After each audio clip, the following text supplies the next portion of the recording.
काली पिला माने मु ए कवितार कविकर संपर्क में कही सारी आज कवितार पृष्ठभूमि संपर्क में टिके कहले तुम मैंने बुझापी सुविधा हम कथा हूँ सारला दास जो ओडिया महाभारत रचना कराई एवं आम यही मानव विद्यक महानता जो पद्यटी से पद्यर पृष्ठभूमि रही शूद्रमुनि सारला दास रचित महाभारत अगस्त्य मुनि और बिलंका देशर राजा वैवस्वत मुनि उक्ति आ प्रत्युक्ति परस्पर मध्य कथोपकथन यह नहीं अध्यायटी आमर मानव विद्यक महानता पद्धति वर्णित होती कौन है ना कुरुक्षेत्र युद्ध दीर्घ 18 दिन धरी चली युद्धर परिसमाप्ति घटी परवर्ती समय द्वितीय पांडव भीम दुर्योधन को परास्त करे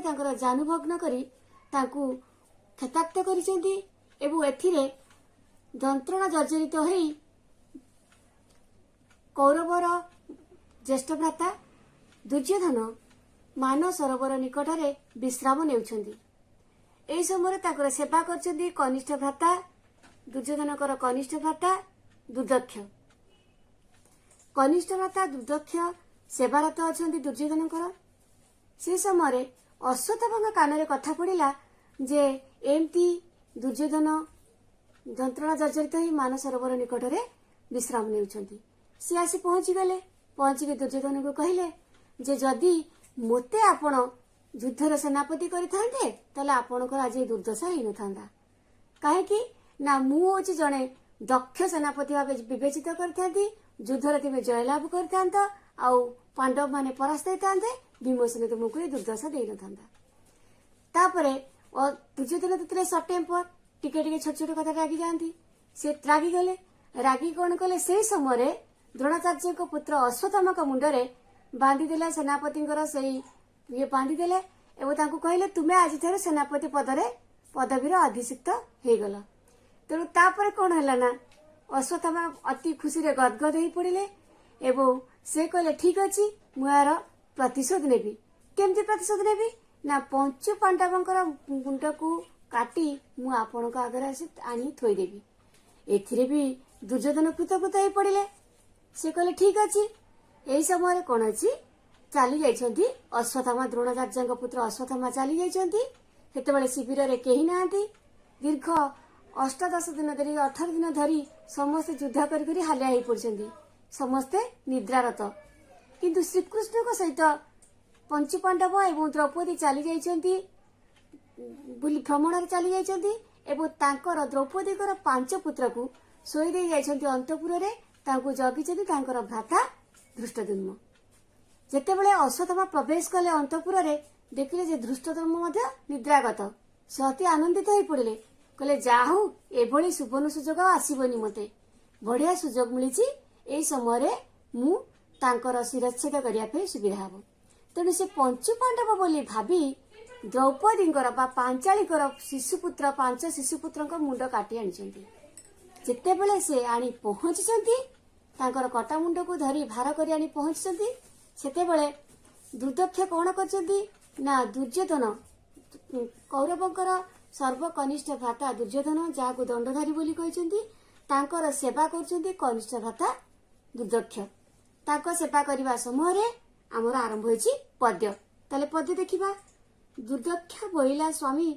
शुणिमा दंडधारी दुर्दक्ष अर्थात दुर्योधनकर सभा सान भाई सर्वकनिष्ठ भ्राता बोइला स्वामी हे प्रभु दंडधारी दंडधारी है राजा दंडधारी शब्दर अर्थ राजा दंड को धारण करे जे दंडधारी दंड को धारण करे जे समास उपपद तत्पुरुष समास है दंडधारी दंड को धारण करती जे तेणु से दंड को किए धारण करती राजा दुर्दक्ष कहले हे दंडधारी हे राजा अश्वत्थामा पांडव मुंड छेदी आणई फार करी अश्वत्थामा द्रोणाचार्य पुत्र अश्वत्थामा पांडव मानकर मुंड को छेदी काटी भार करी धरी आपण निकटरे पहुंची नयन फेड़ी राजा चाहिला मान गोविंद ମାନଗୋବିନ୍ଦ ଅର୍ଥାତ ଦୁର୍ଯ୍ୟୋଧନ, ମାନଗୋବିନ୍ଦ ହେଲେ ଦୁର୍ଯ୍ୟୋଧନ।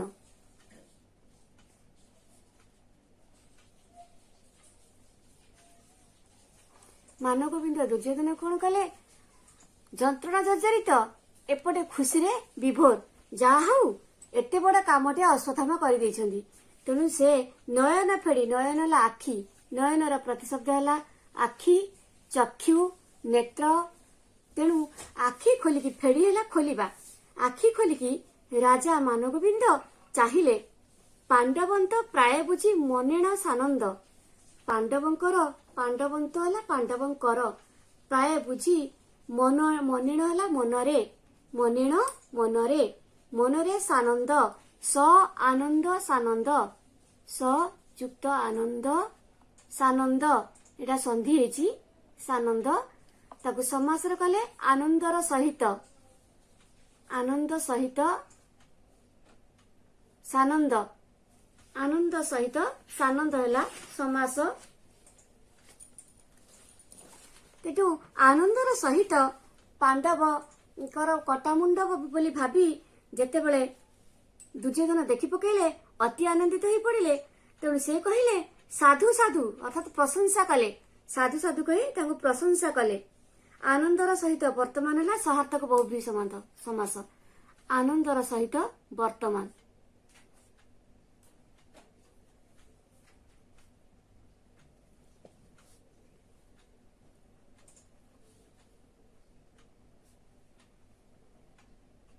ସହାର୍ଥକ ବହୁବ୍ରୀହି ସମାସ।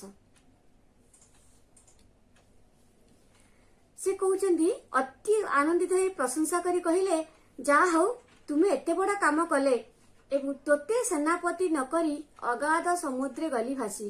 ମୁଁ ତୋତେ ସେନାପତି ନ କରି ଆଜି ଅଗାଧ, ଅଗାଧ ହେଲା ଅଗାଧ ଗଭୀର, ସମୁଦ୍ରରେ ଭାସିଗଲି। ସେ ନିଜକୁ ପଶ୍ଚାତାପ କରୁଛନ୍ତି, ଅନୁତାପ କରୁଛନ୍ତି ଦୁର୍ଯ୍ୟୋଧନ, ଯେ ବହୁ ଆଗରୁ ମୁଁ ତୁମକୁ ସେନାପତି କରିବାର ଥିଲା। ଏଇ ସେନାପତି ନ କରି ମୁଁ ଆଜି ଏଭଳି ପରାଜୟ ବରଣ କରିଛି, ଏଭଳି ଯନ୍ତ୍ରଣାରେ ଛଟପଟ ହେଉଛି ଏବଂ ଯାହାକି ଅତ୍ୟନ୍ତ କଷ୍ଟଦାୟକ କଥା। ଏହା କହି ସେ ଅନୁତାପ କରିଛନ୍ତି ଯେ କାହିଁକି ମୁଁ ଆଗରୁ ଦ୍ରୋଣାଚାର୍ଯ୍ୟଙ୍କ ପୁତ୍ର ଅଶ୍ୱତ୍ଥାମାକୁ ସେନାପତି ନ କଲି।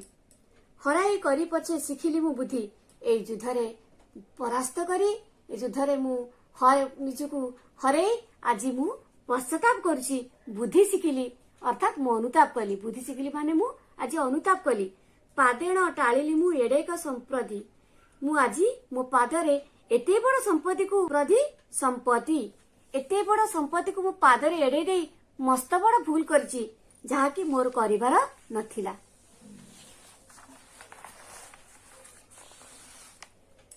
ବାଳୁତ କାଳ ମୁଁ ଯାହାଙ୍କୁ ପାଇଲଇ ସାକ୍ଷୀ, ଚିହ୍ନି ନୁଆରିଲି ମୁଁ ତାକୁ ନୋହିଲି ନିରିମାଖି। ବାଳୁତ କାଳରୁ ଅର୍ଥାତ ପିଲା ଦିନରୁ ମୁଁ ଯାହାଙ୍କ ସହିତ ମିଳିମିଶି ଚଳି ଆସୁଥିଲି, ତାଙ୍କୁ ମୁଁ ଚିହ୍ନି ପାରିଲି ନାହିଁ। ତାହାକୁ ଚିହ୍ନି ନୁଆରିଲେ ମୁଁ, ଚିହ୍ନି ନୁଆରିଲି ଅର୍ଥାତ ମୁଁ ଚିହ୍ନି ପାରିଲି ନାହିଁ। ମୁଁ ଯାହାଙ୍କ ସହିତ ପିଲା ଦିନରୁ ମିଳି ଚଳି ଆସୁଥିଲି, ତାଙ୍କୁ ମୁଁ ଚିହ୍ନି ପାରିଲି ନାହିଁ। ମୁଁ ତାକୁ ହୋଇଲି ନିରିମାଖି, ମୁଁ ତାକୁ ଅସହାୟ, ନିରିମାଖି ହେଲା ଅସହାୟ।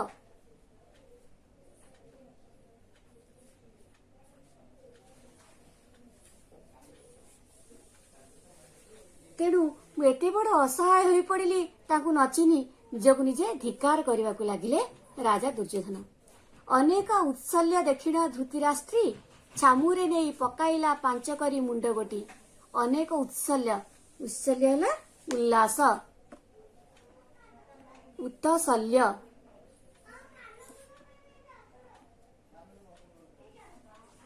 ଉଲ୍ଲାସ ବା ଆନନ୍ଦ। ଅନେକ ଉତ୍ତସଲ୍ୟ ଦେଖିଣ ଧୃତିରାଷ୍ଟ୍ରୀ, ଧୃତିରାଷ୍ଟ୍ରୀ ହେଲେ ଧୃତରାଷ୍ଟ୍ରଙ୍କର ପୁତ୍ର ଦୁର୍ଯ୍ୟୋଧନ।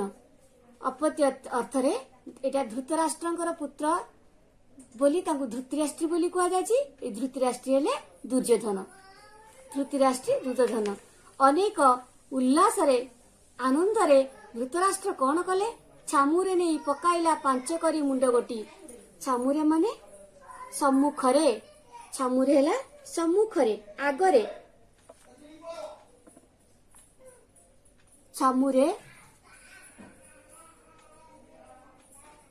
ସମ୍ମୁଖରେ ବା ଆଗରେ ତାଙ୍କୁ କ'ଣ କଲା ନେଇ ପକାଇଲା 5 କରି ମୁଣ୍ଡ ଗୋଟି 5ଟି କଟା ମୁଣ୍ଡକୁ ନେଇ ତାଙ୍କ ଆଗରେ ପକାଇଦେଲା।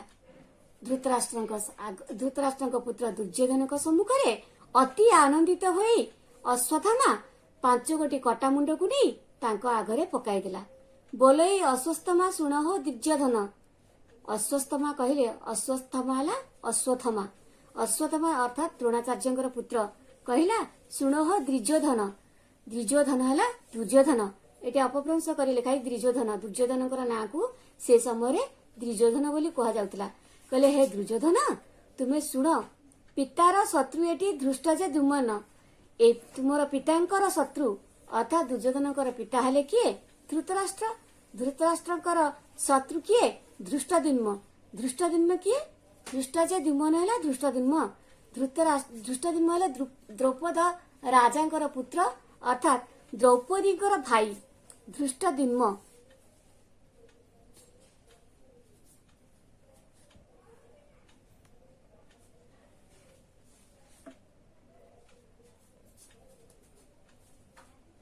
ଦ୍ରୌପଦୀଙ୍କର ଭ୍ରାତା ବା ଭାଇ ଏବଂ ଦ୍ରୁପଦ ରାଜାଙ୍କର ପୁତ୍ର।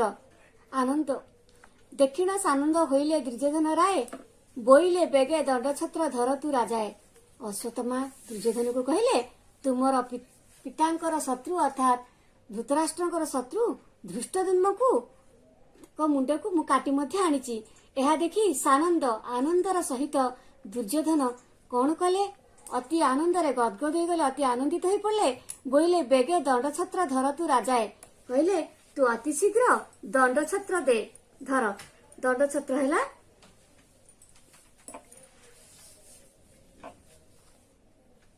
ଦକ୍ଷିଣ ସାନନ୍ଦ ହୋଇଲେ ଦୁର୍ଯ୍ୟୋଧନ ରାୟ।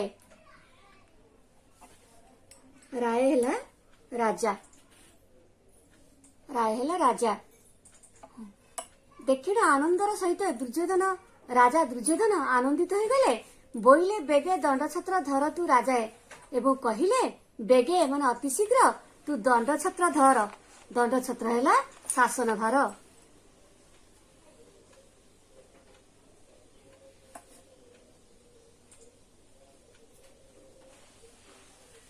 କହିଲେ ତୁ ଅତି ଶୀଘ୍ର ଦଣ୍ଡଛତ୍ର ଅର୍ଥାତ୍ ଶାସନ ଭାର ଧର।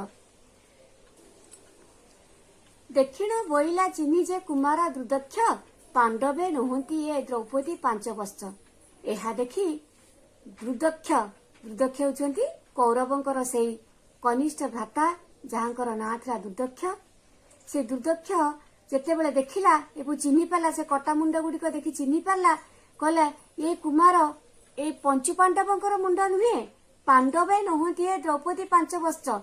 ଏ ପାଣ୍ଡବ ନୁହନ୍ତି, ଇଏ ହେଉଛନ୍ତି ଦ୍ରୌପଦୀଙ୍କର 5 ବର୍ଷ ଅର୍ଥାତ୍ ଦ୍ରୌପଦୀଙ୍କର 5 ପୁଅ। 5 ପୁଅଙ୍କର କଟା ମୁଣ୍ଡ ବୋଲି ଦୁର୍ଦକ୍ଷ କହିଲେ।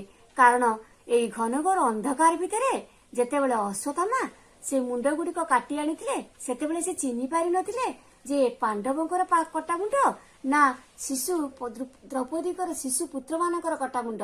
ତେଣୁ ସେ ଅନ୍ଧାରେ କାଟି ଆଣିଥିଲେ ମୁଣ୍ଡ ଗୁଡ଼ିକୁ। ଯେତେବେଳେ ତାହାକୁ ଆଲୋକରେ ଦୁର୍ଯ୍ୟୋଧନଙ୍କ ସମ୍ମୁଖରେ ପ୍ରକାଶ କଲେ, ସେତେବେଳେ କୌରବ ମାନଙ୍କର ସର୍ବକନିଷ୍ଠ ଭ୍ରାତା ଦୁର୍ଦକ୍ଷ ଏଇ କଟା ମୁଣ୍ଡ ଗୁଡ଼ିକ ଦେଖି ଚିହ୍ନି ପାରିଥିଲେ ଯେ ଏଇମାନେ ହେଉଛନ୍ତି ପଞ୍ଚୁ ପାଣ୍ଡବ ନୁହନ୍ତି, ଅଧିକନ୍ତୁ ଏମାନେ ହେଉଛନ୍ତି ଦ୍ରୌପଦୀଙ୍କର ସେଇ ଶିଶୁପୁତ୍ର 5 ଶିଶୁପୁତ୍ର। ତାହାଙ୍କର ମୁଣ୍ଡକୁ ଭୁଲ ବଶତଃ ଭ୍ରମବଶତଃ ଅଶ୍ୱତ୍ଥାମା କାଟି ଆଣିଛନ୍ତି। ତାହେଲେ ପିଲାମାନେ ଆଜି ଏତିକି ଥାଉ, ପୁଣି ଆଗାମୀ ଅଧ୍ୟାୟରେ ଦେଖାହବ। ଯେତିକି ପଢେଇଲି ସେତିକି ଅଭ୍ୟାସ କରିବା। ପୁଣି କାଲି ଆମେ ତା ପରବର୍ତ୍ତୀ ଅବଶିଷ୍ଟାଂଶକୁ ଆମେ ପୁଣି ଥରେ ପଢିବା। ରହୁଛି। ମାନଗୋବିନ୍ଦଙ୍କ ମହାନତାର କବି କିଏ? ତୁମମାନଙ୍କ ପାଇଁ ପ୍ରଶ୍ନ କିଛି ଆଲୋଚନା କରିବା। ପ୍ରଶ୍ନ ଉତ୍ତର, ସଂକ୍ଷିପ୍ତ ପ୍ରଶ୍ନ ଉତ୍ତର। ମାନଗୋବିନ୍ଦଙ୍କ ମହାନତାର କବି କିଏ? ମାନଗୋବିନ୍ଦଙ୍କ ମହାନତା କବିତାର କବି ହେଲେ ମାଟିର ମହାକବି ସାରଳା ଦାସ। ଠିକ ଅଛି। ତାପରେ ଦେଖିବା ଉକ୍ତ ପଦ୍ୟଟି କବିଙ୍କର କେଉଁ ଗ୍ରନ୍ଥରୁ ସଂଗୃହୀତ? ଉକ୍ତ ପଦ୍ୟଟି କବିଙ୍କର ମହାଭାରତ କାବ୍ୟର କାଇଁସିକା ପର୍ବରୁ ସଂଗୃହୀତ। तापर दुर्दक्ष किए दुर्दक्ष होती कौरव मानकर सर्वकनिष्ठ भ्राता दुर्दक्ष जे कि दुर्योधन सबुठार सान भाई थे।